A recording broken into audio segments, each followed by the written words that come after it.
안녕하세요. 황필고신모입니다. 벌써 2월이에요. 2023년이 아직 입에 붙지도 않은 것 같은데 한 달이 어느새 훌쩍 지나가 버렸어요. 정신없이 지내다 보니 시간 가는 줄도 모르고 있었던 것 같습니다. 머릿속으로는 좀 여유롭게 가자라고 생각은 하는데 말처럼 그렇게 쉽지가 않네요. 그래도 마침 이따가 마지막에 공지를 드릴 테지만 좋은 기회에 제가 조금 쉴 수 있을 것 같기도 해요. 아무튼 끝에 다시 말씀드리기로 하고 오늘 강의 내용으로 들어가 보도록 하겠습니다. 지난 시간에 르네상스 교황 혹은 르네상스 시대의 교황들에 대한 이야기를 나누어 보았죠. 몇몇 교황들은 이미 제가 여러 번 앞에서 언급을 했었어요. 메디치 또 르네상스 미술에 대해 알아보면서 결국 내내 그 시대 그 교황들이잖아요. 시기적으로는 서방교회 분열 이후로부터 개신교 개혁까지의 교황들을 일컬을 수 있을 텐데 이 시대의 교황들은 다는 아니지만 대체적으로 공통적인 특징들을 보입니다. 아무래도 시대적인 상황이다 보니까 종교 지도자의 모습보다는 교황령의 군주로서 군림을 했고 또 아비뇽 유수 이후로 로마를 재건해야만 하는 사명을 이어받게 됩니다. 현실적으로 정치, 외교, 군사, 경제 등등의 업무를 직면해야만 했고 때에 따라서는 계략의 음모, 매수, 협박 등의 방식도 여느 다른 군주들처럼 서슴지 않으면서 국가를 운영했기 때문에 이 시기의 교황들을 세속교황이라고도 한다고 했죠. 어떻게 보면 굉장히 치욕적인 표현이에요. 교황이 세속적이다라고 부르는 것 자체가. 근데 그럴 만한 이유가 또 분명히 있었던 것이 이 시기 대부분 교황들은 우리가 생각하는 세속적인 삶을 실제로 살았기 때문에 그래요. 자기 가문의 영광을 위해서 그 지위를 이용하고 교회의 진정한 성화보다는 로마를 겉으로 아름답게 보이도록 하는데 오히려 온 신경을 씁니다. 그 덕에 로마 르네상스 예술품들이 지금까지 남아서 우리에게 영감과 즐거움을 주기는 하죠. 하지만 뭐든 지나치면 독이 됩니다. 이제 곧 얘기할 거지만 베드로 성당 으리으리하게 짓겠다고 무리하게 건축 비용을 모으도록 강행을 하기도 하죠. 어쨌든 이 모든 교황들이 가톨릭 교리와 법적으로 베드로 좌를 계승한 정통 교황으로 인정은 돼요. 물론 잘한 일도 있고 잘못한 일도 있고 어쩔 수 없이 해야 했던 일도 있었을 테지만 이 시기 동안의 교황들 중에 성인 품에 오른 이는 하나도 없어요. 복자 품에 오른 교황도 없어요. 자, 그래서 교황 한 명 한 명 이름을 언급하면서 간단하게 어떤 인물이었고 또 뭘 했는지 살펴보던 중이었죠. 에우제니오 4세부터 해서 좀 굵직한 교황들이라고 한다면 식스토 4세 정도가 되겠고 마녀 사냥으로 유명한 인노첸시오 8세 그리고 다음 교황으로 알렉산데르 6세가 교황이 됩니다. 오늘은 이제 이 알렉산데르 6세부터 가보도록 할게요. 자, 본명은 로드리고 보르지아, 알렉산데르 6세라는 이름도 기억하기가 좀 어려울 수 있죠. 근데 세속교황 시대의 어떤 대표적인 인물을 꼽을 때 보르지아라는 이름을 좀 떠올리게 돼요. 물론 알렉산데르 6세 아들하고 딸까지 다 묶어서 가문명으로 통칭을 하는 것이지만 당시 부패와 타락의 대명사처럼 보르지아라는 이름을 쓰기도 하는 것이죠. 교회 역사상 가장 악명이 높은 교황일 거예요. 다시 한번 부패와 타락의 대명사, 각종 비리, 부정선거, 친족 등용, 뇌물수수, 횡령, 성직매매, 살인교사, 또 성윤리와 도종률 위반, 방탕, 권력남용 등등까지 지금에 와서 누가 추문을 하고 그럴 건 아니지만 이렇게 많은 혐의를 받고 또 상당 부분은 확인이 된 거예요. 한 교황의 이름을 떠올리면서 이런 죄들을 열거하게 된다라는 게 믿어지지가 않죠. 하지만 또 우리가 알아야 할 것은 알렉산데르 6세를 두고 떠도는 이야기들 중에 적지 않은 부분이 다소 과장되고 또 만들어진 루머라는 거예요. 누가 그런 루머를 만들어내느냐. 경쟁 관계에 있던 라이벌이 다음 정권을 잡으면 되게 그렇죠. 예나 지금이나 정치라는 게 그런 거 아니겠습니까? 상대를 어떻게든 깎아내리려고 한단 말이에요. 그리고 이제 곧 얘기할 거지만 알렉산데르 또 가족들부터 당시 교회의 모습 또 르네상스 시대 신대륙 발견 앞으로 일어날 종교 개혁 등등 해서 너무 얘기거리가 좋아요. 그러다 보면 또 문학이나 다른 여러 매체에서는 더 자극적으로 표현되기 마련이죠. 근데 실제로 알렉산데르 6세는 굉장히 똑똑한 사람이었어요. 정치력 구단에 뛰어난 언변 또 권모술수에 아주 출중했다고 합니다. 이른 나이에 추기경이 되고 고위직을 맡으면서 또 오랜 시간 행정 경험을 쌓았던 능력자였어요. 게다가 외모로 풍겨지는 카리스마까지 모든 걸 갖춘 최고의 리더 타입이었다고 해요. 교황보다는 그냥 한 나라의 왕이나 뭐였으면 아마 위은으로 평가가 됐을지도 모르죠. 영웅은 호색한다라고 하면서 특정 인물들한테는 어떤 윤리적인 잣대도 다르게 되지 않습니까? 하지만 그럼에도 불구하고 우리가 교황이라는 위치로부터 기대하는 건 보통 사람들로부터의 것보다는 무조건 높아야 된다고 보는 거예요. 자, 보르지아는 스페인 귀족 가문이에요. 갈리스토 3세가 추기경이 됐을 때 이탈리아로 진출을 하게 됩니다. 삼촌 교황에 의해서 로드리고 역시 20대 중반 나이에 추기경이 되고 교황청 높은 자리에 앉게 돼요. 그때부터 실무 경험도 쌓고 그러면서 돈도 벌고 인맥도 쌓고 그런 거예요. 프로 정치인이 된 것이죠.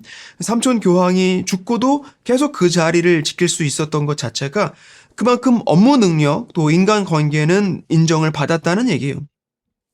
그리고 이제 1492년 로드리고 보르지아 추기경이 교황이 됩니다. 1492년. 1492년에 많은 일들이 일어난다고 여러 차례 말씀드린 적이 있어요. 여러분들 임진왜란 연도는 대부분 기억하실 거예요. 주입식으로 교육을 받으셔서 1592년 딱 나오는 분들 꽤 계실 텐데 딱 그 100년 전이에요. 1492년 로렌초 데 메디치가 사망한 해이고 이제 다음 시간에 얘기할 대항해 시대 역사에서 1492년 스페인이 통일이 됩니다. 그리고 페르난도랑 이사벨라가 그라나다에 입성을 해요. 그리고 크리스토퍼 콜럼버스가 아련을 오죠.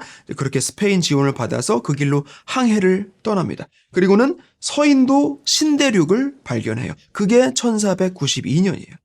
교황 인노첸시오 8세가 죽고 다음 교황으로 알렉산드르 6세가 선출이 됩니다.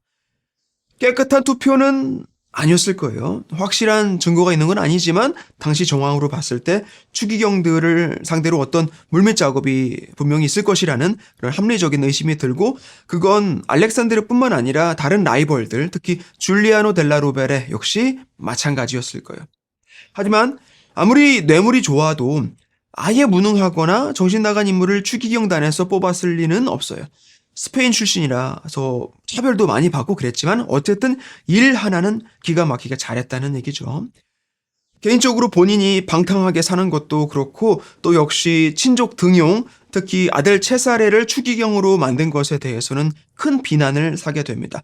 전임 교황들이 조카들을 데려다가 빨간 모자 줄 때도 나름 눈치를 많이 볼 수밖에 없었는데 알렉산드르 6세는 대놓고 아들을 떡하니 옆에 앉혀놓은 것이죠. 그럼에도 불구하고 업무 능력, 특히 외교적인 면에서는 그 탁월함을 인정할 수밖에 없어요. 임기 중에 가장 큰 위기라고 하면 1494년, 그러니까 선출되고 2년 후이죠. 바로 프랑스가 이탈리아를 침공합니다. 두 가지 목적이 있었는데 첫째는 나폴리를 되찾겠다라는 거예요. 거기 원래 우리 땅이다, 우리 거다라는 거죠. 그리고 부패한 교황을 폐위시키겠다라는 어떤 명목상의 슬로건도 달고 내려옵니다. 그러면서 북쪽부터 이렇게 차례차례 치고 내려오는데 이때 피렌체는 로렌초가 죽고 메디치 은행도 거의 망해가는 상황이었어요. 아들 피에로는 로렌초가 가졌던 그런 외교 능력이 없었죠. 바로 프랑스를 상대로 항복을 해버립니다. 피렌체 시민들이 결정적으로 메디치의 등을 돌리게 된 계기가 되죠. 그리고 그 틈을 타서 바로 사보나롤라라는 여러 번 언급을 했었는데 도미니코회 소속 수도승이 피렌체의 민심을 얻어서 민중 앞에 서게 돼요. 아무튼 샤를 8세랑 프랑스 군이 교황령에 도달을 했는데 교황군의 규모는 프랑스 대군에 비하면 택도 없단 말이에요. 그런 절박한 상황에서 알렉산드르 6세는 샤를 8세랑 직접 단판을 짓고 프랑스 군이 로마를 그냥 지나가게 합니다. 뭘 어떻게 했는지 구체적으로는 잘 모르겠어요. 엄청난 신심을 가지고 기도를 해서 그 기도가 이루어졌거나 그런 건 아닌 것 같고 아마 나폴리 소유권을 교회가 공식적으로 지지를 해주겠다 뭐 그런 정도가 아니었을까 생각을 해요. 어쨌든 알렉산드르 6세의 그 협상 능력 혹은 카리스마는 굉장히 탁월했던 것 같아요. 그리고 이후에 다른 나라들하고 동맹을 맺어서 프랑스를 아예 몰아내는 데 성공을 합니다. 그리고 알렉산드르 재임기 동안에 또 하나의 위기라면 위기가 좀 전에 언급한 사보나롤라였어요. 위기라기보다는 굉장히 거슬리고 골치 아픈 일이었겠죠. 사보나롤라는 교황과 교회를 아주 대놓고 신랄하게 비판을 합니다. 메디치나 다른 부유층도 다 무슨 악덕 사채업자로 낙인을 찍어버리죠. 자기 스스로를 예언자라고 칭하면서 당시의 타락한 세상을 비판하는 그런 설교를 하는 거예요. 거대한 세력이 이 땅을 삼킬 것이다. 뭐 그런 예언을 했는데 마침 또 프랑스가 침공을 내려온 것이죠. 그러니 사람들은 사보나롤라를 진짜 예언자처럼 더 믿게 되는 거예요. 근데 문제는 사보나롤라가 교회 지도자들의 비도덕성을 지적한 것뿐만 아니라 교회 자체를 부정했다는 점이에요. 교황이 타락했다 혹은 교황청이 썩었다라는 건 말이 되는데 교회가 부패했다라는 건 있을 수 없는 일이거든요. 교회는 공동체 그 자체잖아요. 그래서 교회 지도자들이 저질러온 그런 사치 행위, 또 메디치 같은 피렌체의 부유 계급의 정치 스타일을 다 부정하고는 완전히 그 반대 가치들을 주창하기에 이릅니다. 근본주의의 전형적인 모습이죠. 가난을 미화하고 부유함을 혐오하자는 설교를 계속하는 거예요. 르네상스 예술작품들 그거 다 사치라는 거예요. 다 모아다가 불살라버립니다. 보틀첼리 그림부터 당시 인문주의 문학작품들 뭐 그런 것들이 이제 그때 또 많이 다 없어지게 되죠. 어쨌든 교황 또 교회를 상대로 그렇게 안티 운동도 벌이고 피렌체 거의 전체가 그런 사보나롤라를 지지하고 있다는 게 알렉산드르 6세한테는 눈에 가시 같을 수밖에 없죠. 그래서 어르고 달래도 보고 협박도 해보고 다 하는데 듣질 않아요. 로마로 소환을 해도 안 와요. 사실 무서울 게 없는 거죠. 이미 자기 세상에서는 교계 제도라는 게 없으니까. 그래서 알렉산드르는 사보나롤라를 파문하기로 합니다. 이단을 설교했고 또 불수명했으니까. 근데도 계속해서 교회 안티운동을 주구장창해요.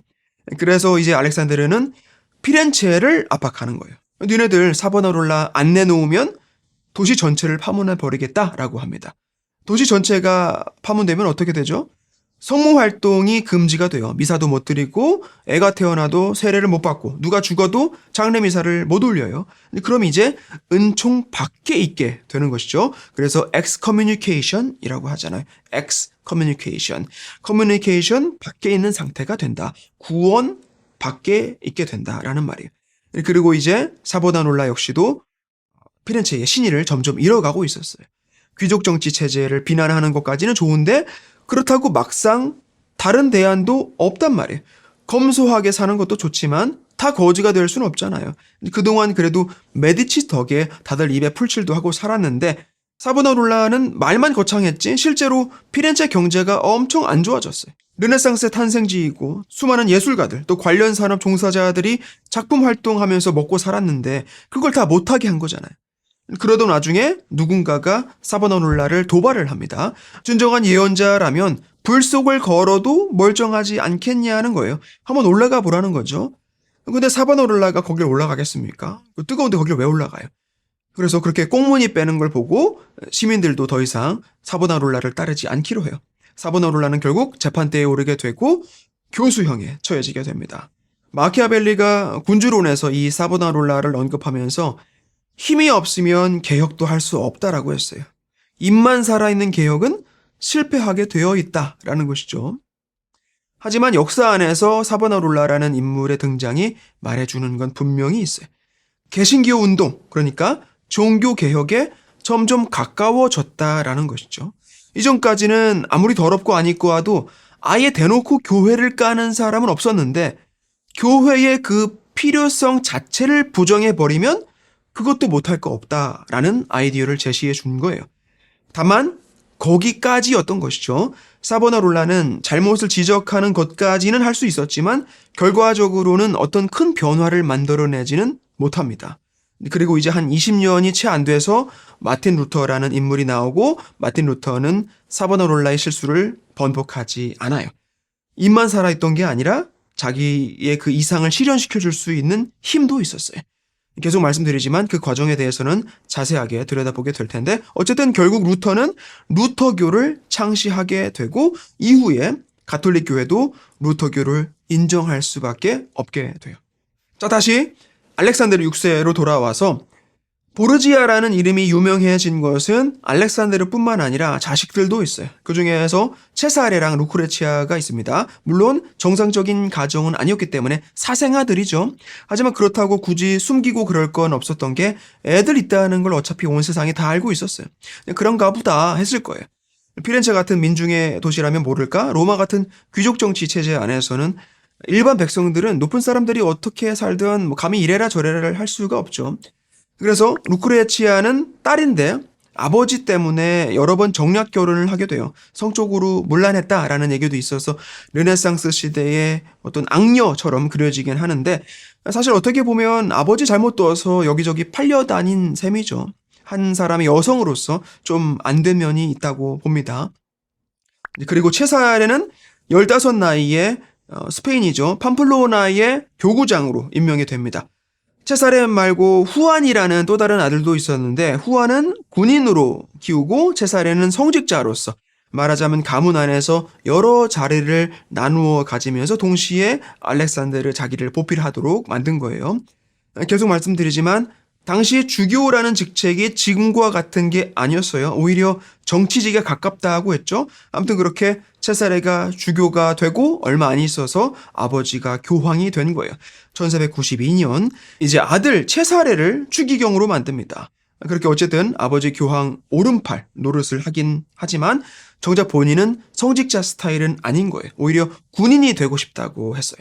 그래서 아버지랑 옥신각신 하다가 결국은 추기경 자리에서 사임을 하고 사병대를 조직합니다. 그게 체질이 더 맞았던 것 같아요.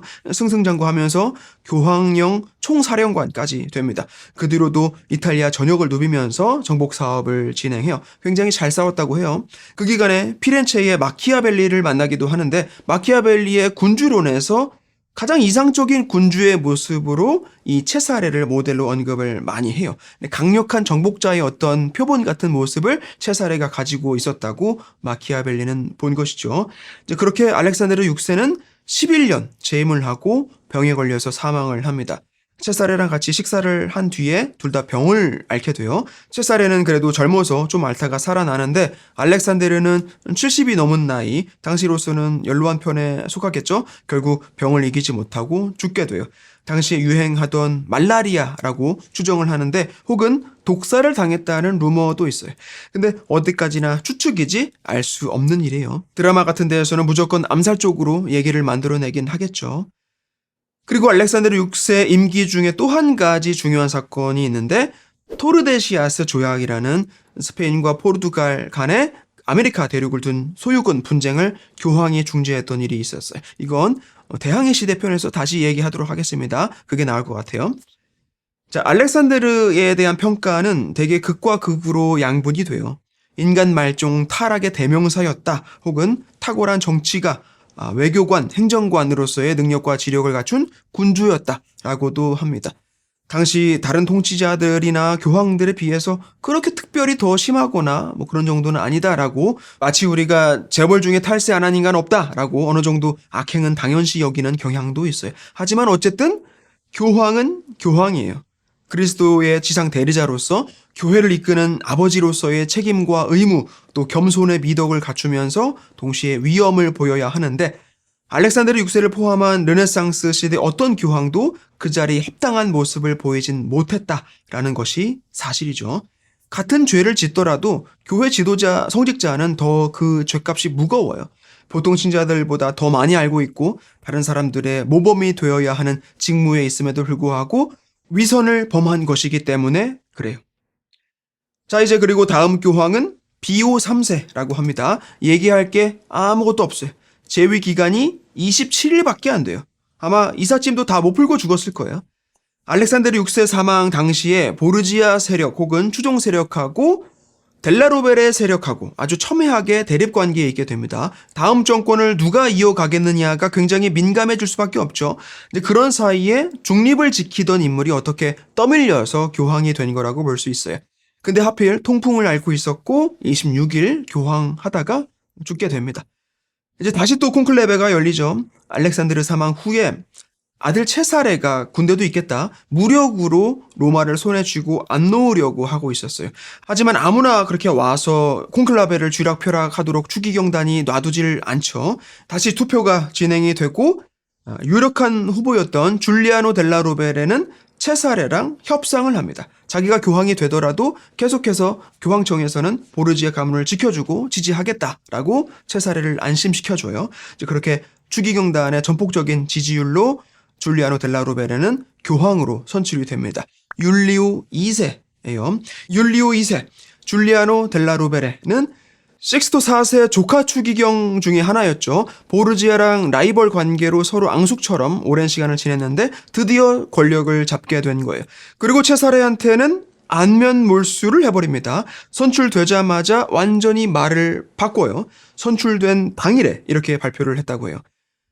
나는 보르지아처럼 살지 않겠다. 그는 거룩한 교회를 더럽혔으며 악마의 도움으로 교황권을 탈취했다. 앞으로 누구든지 보르지아에 대해 두 번 다시 언급하거나 생각하는 것을 금지하며 이를 어길 시 파문하겠다. 보르지아의 이름과 그에 대한 기억 전부 잊혀져야 할 것이다. 그가 교황으로 재임했었다는 사실 자체가 잊혀지도록 모든 문서와 기념비에서 그의 이름을 지워버리고 보르지아 일족을 그린 모든 그림 역시 덧칠해 지워버려야 한다. 또한 보르지아 일족의 모든 무덤을 파헤쳐서 시신은 스페인으로 돌려보내라 라고 합니다. 사실 델라로베레 가문도 보르지아랑 크게 다를 거 없거든요. 하지만 그게 중요한 게 아니죠. 어떻게든 이전 정권을 깎아내려야 새 정권이 힘을 받는다고 믿는 거예요. 그게 진리는 아니지만 안타깝게도 그런 네거티브 전략은 현재까지도 통한다는 것이 현실이에요. 한국 정치도 그렇고 미국은 더 심해요. 아무튼 그렇게 체사레는 힘을 잃고 보르지아 가문도 거의 멸망하는 수준이 되어버립니다. 율리오 2세는 전에도 언급했다시피 군대를 이끌고 군사작전 수행에 굉장히 많은 에너지를 써요. 그쪽으로 재능이 있었다고도 볼 수 있고 또 그만큼 당시 정세가 군사안보에 총력을 기울일 수밖에 없었을 수도 있겠죠. 그래서 율리오 2세 교황을 로마 공화정 시절에 율리우스 카이사르랑 비교를 하기도 합니다. 율리오 이름이 같죠? 단순하게 이름만 같은 게 아니었어요. 전장에서의 어떤 그 카리스마 혹은 외교 능력까지 닮았기 때문에 그런 말을 듣는 거예요. 당시 율리오 2세의 그런 승승장구하는 모습을 보고 어떤 사람들은 이러다가 이탈리아 통일도 하겠다라는 소리까지 할 정도였다고 해요. 그리고 미술사 시간에 우리가 알아봤듯이 율리오 2세가 미켈란젤로를 불러다가 시스테나 경당 천장화를 그리기도 하죠. 라파엘로한테는 바티칸궁 벽화를 의뢰합니다. 역시 르네상스 교황으로서 예술가들을 후원하고 그렇게 로마 르네상스의 발전에 상당한 기여를 분명히 한 거예요. 그리고 한 가지 잠깐 언급하고 갈 것이 1503년 잉글랜드 왕자 헨리가 스페인 아라곤의 캐서린 공주와 결혼을 할 때 율리오 2세가 관면을 해줘요. 캐서린이 헨리 왕자의 형 아서랑 결혼식을 올렸었는데 5개월 만에 죽는단 말이에요. 근데 첫날 밤을 치른 적이 없다라고 하면서 동생인 헨리랑의 혼인을 허락해달라고 했던 것이죠. 어쨌든 두 왕족 간의 그 관계가 깨지면 안 되니까. 바로 율리오 2세가 그 관면을 해줬던 거예요. 근데 나중에 이 헨리가 헨리 8세, 그 유명한 헨리 8세 잉글랜드 국왕이 되고 앤 불린이라는 여자랑 결혼을 하고 싶어 죽겠는데 그러려면 캐서린이랑 이혼을 해야 되잖아요. 다시 교황청에 혼인 무효 신청을 하는데 당시 교황이 클레멘스 7세가 된단 말이에요. 메디치 가문 교황이에요. 아무튼 이 클레멘스 7세는 그럴 수 없다라고 합니다. 당연하죠. 율리오 2세가 엄연히 관면했던 걸 어떻게 다시 번복을 해요. 그래서 헨리 8세가 당시 개신교 운동에 힘을 얻어서 잉글랜드 국교회를 창시하게 됩니다. 맘대로 이혼하고 재혼을 하기 위해서. 그리고 여러 다른 이유들도 있었어요. 그게 바로 성공회인 것이죠. 이 이야기도 나중에 다시 자세하게 하게 될 거예요. 헨리 8세도 엄청 재밌어요. 아무튼 그리고 이제 오늘 강의 마지막 교황은 바로 레오 10세입니다. 로렌초 데 메디치 둘째 아들 조바니 데 메디치예요. 사촌인 줄리오 데 메디치랑 같이 로마로 유학을 와서 로렌초의 입김으로 추기경까지 됩니다. 줄리오도 역시 이후에 교황이 되는데 바로 클레멘스 7세예요. 헨리 8세 그 이혼 못하게 한 바로 그 교황이죠. 이 레오 10세 역시 르네상스 교황 중에 대표 교황으로서 예술에 엄청난 투자를 아끼지 않아요. 좋은데 재정적인 부분에서 문제가 크게 불거지게 됩니다. 첫째는 쓸데없는 전쟁을 치르느라 교황청 재정을 휘청하게 만들어요. 그리고는 성 베드로 바실리카를 한창 짓는데 그 비용이 어마어마하게 들잖아요. 금고는 비어있지 어떻게 그걸 충당하냐고요. 그래서 면벌부를 적극적으로 판매를 합니다. 이 면벌부 문제 또 여러 가지 다 같이 쌓이고 쌓여서 결국 마틴 루터가 그 유명한 95개조 반박문을 작성하고 교회의 개혁을 요구하는 지경에 이르게 된 거예요. 역시 나중에 다시 얘기할 거지만 루터의 주장 중에 옳은 내용도 굉장히 많이 있어요. 하지만 근본적으로 신학적인 견해가 달랐고 교리에 어긋나는 부분이 상당수가 있었어요. 당연히 그래서 이단으로 선고가 되는데 중요한 건 루터는 누구처럼 입만 살아있는 개혁가가 아니었어요. 독일에 탄탄한 지지 세력이 있었고 그렇게 루터교를 설립하게 됩니다. 그리고 그런 프로테스탄트 운동이 일부 유럽에 거의 동시다발적으로 일어나요. 프랑스에서는 칼뱅이라는 인물이 있었고 스위스에는 쯔빙글리라는 인물도 있었어요. 그리고 거기에 영향을 받아서 헨리 8세도 성공회를 따로 만들어서 교회를 나온 것이죠. 다른 개신교 공동체들은 신학적인 문제로 교회에서 나온 것이고 성공회는 오히려 정치적인 문제로 교회를 나온 거예요. 어쨌든 레오 10세 그리고 후임 교황 아드리아노 6세도 이런 개신교 사상이 대두되고 확산되는 걸 그냥 수수방관했던 책임이 있어요. 뭐라도 했어야 되는데 그 심각성을 제대로 인지하지 못했고 그렇게 개혁의 목소리가 여기저기서 크게 울리는데도 듣지를 않은 거예요. 상처가 골물대로 골마서 결국 터지게 된 것이죠. 자, 그래서 이렇게 지난 시간 또 이번 시간까지 해서 르네상스 교황 혹은 세속 교황 시대의 교회 모습을 살펴봤습니다. 이 시대가 남긴 많은 역사적인 유산들에 대해서는 인정을 하지만 역시 교회 지도자로서 안타까운 모습에 대해서는 유감스러운 마음이 드는 게 당연한 것 같아요. 군주로서의 덕목도 물론 중요했겠지만 당시 대부분 교황한테 있어서 신앙적인 덕이 거의 부재했어요. 아드리아노 6세 같은 경우는 그래도 매일 미사도 드리고 했다고 하는데 율리오 2세나 레오 10세 같은 경우는 거의 미사도 안 드렸다고 해요. 확실히 문제가 많았던 게 사실이죠. 그렇게 교회는 다시 회복되기 어려운 큰 분열을 겪게 됩니다. 긍정적인 부분이라고 하면 그 계기로 교회는 확실히 개혁을 하게 돼요. 트리엔타 공의회에서 개혁의 그 절정을 찍게 되는데 얼마나 제대로 된 개혁이었느냐를 어떻게 알 수 있냐면 트리엔타 공의회 이후로 300년이 넘게 공의회가 열리지 않아요. 모든 공의회는 이단에 관련해서 그러니까 교리적인 문제를 반드시 다루게 되는데 향후 300년 동안 뭐 하나 딱히 정리할 내용이 없을 정도로 대개혁을 했다는 것이죠. 그리고 이 트리엔타 공의회를 통해서 르네상스 교황들의 악행에 대해서도 또 지나친 인문주의 운동에 대해서도 역시 깊게 반성을 하게 됩니다. 그래서 이렇게 여기까지 이번 강의는 정리를 하면 될 것 같아요. 자, 지난 강의에 여러분들이 남겨주신 댓글들 보면서 참 여러분들 수준에 감탄을 하지 않을 수 없었는데 몇 개만 좀 나누어 보자면 당시 교회의 모습에 대해서 놀랍기도 하지만 한편으로는 그럼에도 불구하고 그때 신자들의 신앙심이 얼마나 대단했을까 생각이 드신다는 거예요. 교회 지도자들이 그렇게 타락하는 걸 보면서도 그래도 꿋꿋하게 예수님만 바라보고 신앙생활을 했던 많은 사람들 안에 성령께서는 계속 함께 하셨고 그렇게 교회가 지금까지 올 수 있지 않았겠냐는 겁니다. 맞는 말씀이에요. 교회란 게 그런 거예요.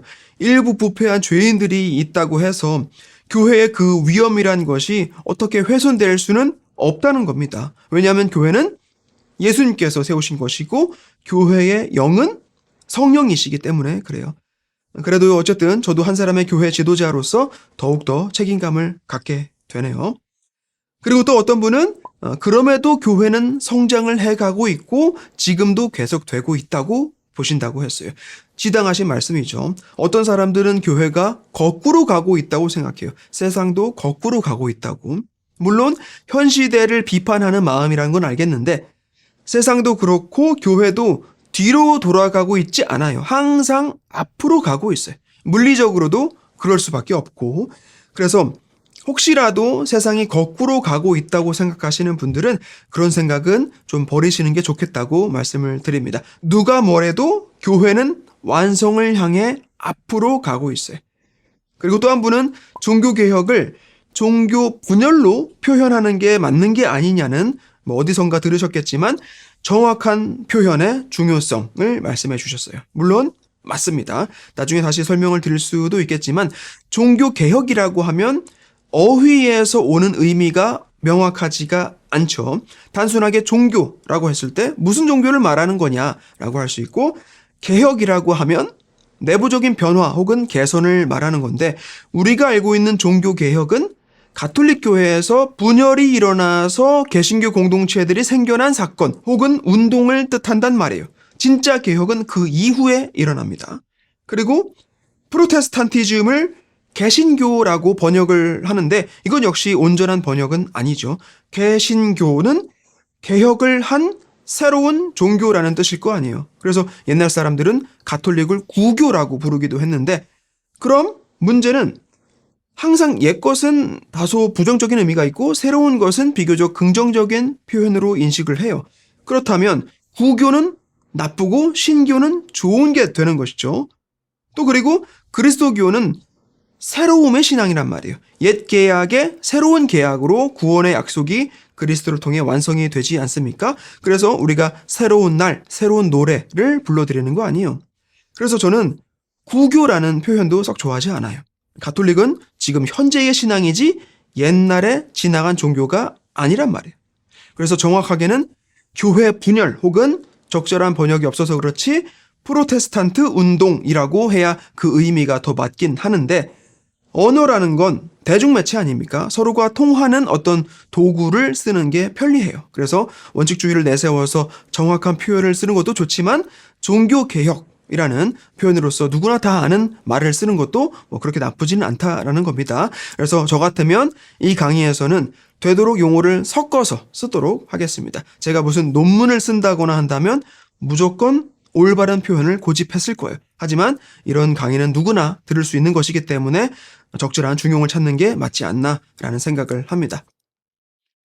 자, 그래서 이렇게 르네상스 교황까지 살펴봤고, 다음 강의에서는 역시 또 같은 시대인데 대항해 시대에 대해서 이야기를 이어가 보도록 할 거예요. 굉장히 흥미진진하고 여러분들 교리적인 지식뿐만 아니라 역사적인 교양 수준도 확 올리실 수 있을 겁니다.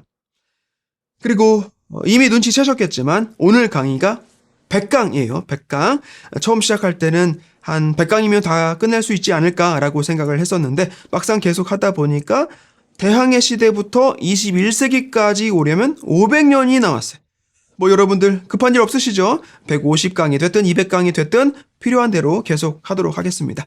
누차 말씀드리다시피 저희의 공부에 여러분들이 참여를 하고 계신 것인데, 그럼에도 불구하고 여러분들이 열심히 들어주시고 댓글로 좋은 피드백도 주시고 응원도 해주시고 또 혼자 듣기 아깝다고 여기저기 퍼뜨려도 주시고, 그래서 제가 더 힘을 낼 수 있었던 것 같아요. 혼자 했으면 더 쉬엄쉬엄 했을 수도 있는데 한 주에 하나씩 마치 약속한 것처럼 또 여러분들 기다리신다고 하니까 막 게으름을 피울 수가 없겠더라고요. 처음에 베이사이드 성당에서 소규모로 모여서 했을 때는 좀 막말도 하고 어떤 특정 민족이나 집단을 속된 말로 좀 까기도 하고 그랬던 것 같은데, 이제는 이렇게 유튜브로 하다 보니까 이제 그럴 수가 없는 거예요. 그래서 저한테는 오히려 더 좋은 게 보다 더 객관적인 시각을 가지려고 노력하게 되고, 원래는 제가 좀 까칠하다는 얘기도 가끔씩 듣는 편인데 이렇게 공개된 영상으로 여러 사람들을 만나게 되다 보니까 언어도 좀 순화하게 되고 조금 더 착해지는 것 같아요. 아무튼 여기까지 올 수 있도록 이끌어주신 주님께 감사드리고 앞으로도 계속 우리의 이 진리를 찾아 떠나는 여정은 계속 되겠습니다. 참, 그리고 공지드릴 것이 있는데 제가 다음 주에 이스라엘 성지순례를 가요. 10일 정도 가톨릭 방송국 30주년 기념 성지순례가 있는데 저까지 초대를 해주셔서 어떻게 좀 낑겨가게 됐어요. 신학교 때 한번 가보고 이제 두 번째로 성지를 가게 되는데 참 기대가 됩니다. 안전하게 다녀올 수 있도록 기도 부탁드리고, 혹시 여러분들 간절한 기도가 필요한 게 있으시면 댓글이나 어디 제 이메일 아시는 분들, 연락처 아시는 분들 기도 지향도 말씀해 주시면 제가 성지에 가서 꼭 기억하고 기도해 드릴게요. 그래서 교회사 강의는 2주를 쉬고 2월 마지막 주말에 다시 돌아오도록 하겠습니다. 고맙습니다.